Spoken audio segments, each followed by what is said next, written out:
Family Matters. Episode 2 starts with a flashback to when a young Soo tried to escape. After she is captured, we realize that she was not escaping, but doing an escape drill. Why was she planning to escape? And who was the mysterious woman who was training these kids? Presently, Soo continues to cut into Kyutae's thigh while explaining why his actions deserve tough consequences. The other hostage watches from his cage and tries to record using his smartwatch. Kyutae screams in pain and reveals that he works for the class president, Jaegon.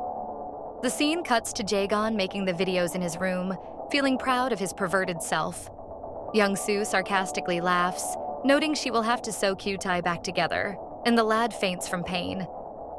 When Kyutae wakes up, he has been sewn together, and he faints again. Jiwoo rushes out of the room, disgusted, but Jihoon simply smiles, enjoying the torture show. Gangsung follows Jiwoo and asks her not to worry too much about what she saw. Later, Soo tells Cheol-hee that she is worried about Jihoon's reaction. Speaking of Jihoon, we see him visiting the other hostage. Meanwhile, one of the bullies visits Kyutae's dad, the deacon of the church. The young man tells Kyutae's father all about him getting beaten by a girl. Elsewhere, the police continue looking into Yujin's case.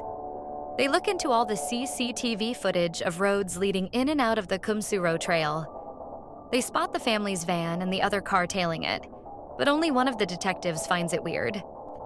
The following morning, Kyutae's father starts looking for his son. Soo brings Kyutae home in a wheelchair and claims he slept at her place.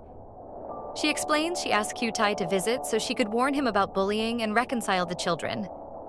Kyutae cries in pain, saying he is hurt, but when his father checks, there is no sign of anything wrong. It is then revealed that Soo has some out-of-the-ordinary hypnotic skills. Soo mocks Kyutae for being weak, annoying his father, who is proud of his bully son. At home, Cheol-hee shows the children the video taken during the Kyutae incident and explains that it never really happened. Jiwoo is sort of relieved, and Jihoon is a bit disappointed.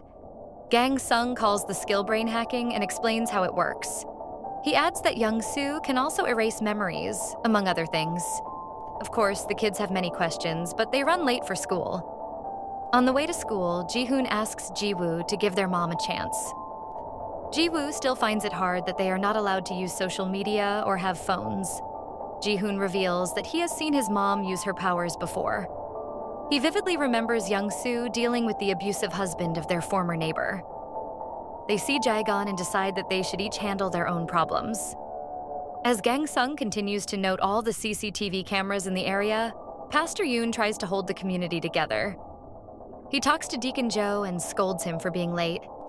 The deacon explains that his son fell sick. Sister Oh expresses her concern for Kyutae, and Deacon Joe secretly warns her to be careful of Soo. He says that Kyutae spent the night at Soo's and came back as a shell of himself. Sister Oh agrees to escort Pastor Yoon to fetch his dog from the vet's office.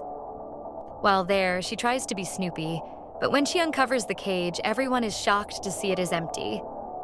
Cheol-hee asks the pastor to give his dog more time to heal and return later for him. Pastor Yoon seems surprised to learn his dog was hurt and not sick. Sister Oh offers to give Soo some parental advice and is offended when the latter turns her down.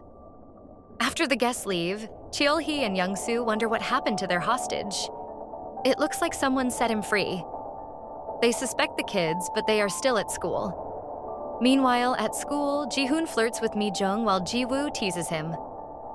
Jaegon summons Jiwoo and thanks her for taking care of Kyutae. He refuses to accept he is the big boss behind the bullying ring. He claims he is only a manager and offers to pay Jiwoo in cryptocurrency. Jiwoo is stunned at his audacity, but Jihoon convinces her to calm down and accept the money. Simultaneously, Jihoon puts a malware virus in Mi-jung's pictures. As for the police, they arrest the man who was caught on video following Yujin. They quickly realize he is not the killer they are looking for. Still, the man provides some insight into what happened to Yujin. He explains he followed her, and she got started running. However, she came across a man who acted as if he was her boyfriend and left with him. The scene cuts to the man who took Yujin. It turns out to be the same man that Soo's family had abducted. He is currently in his house and never called the police to report what happened to him. Through a flashback, we learn that he was the one who killed Yoo-jin and left her in his car. The car is currently at Young-soo's place.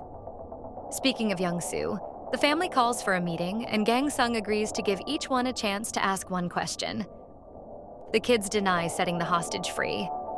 Ji-hoon asks if he can learn Young-soo's hypnotizing skill, but Cheol-hee says it is not something one can learn. Ji-woo demands to know about Young-soo's origin. We then learn that Young-soo was abandoned at an early age, and she found herself at the Special Training Battalion. There, she met Gang-sung and Cheol-hee. They were all trainees at the center. However, they agree to escape and save Ji-woo and Ji-hoon, who were brought in as infants. Young-soo was determined to give the children a better future and protect them. The kids realize they are on the run, and that is why they can't use social media. It seems the adults are still hiding something else. As they talk, the former hostage calls and informs them to check the gift in his car and call him back.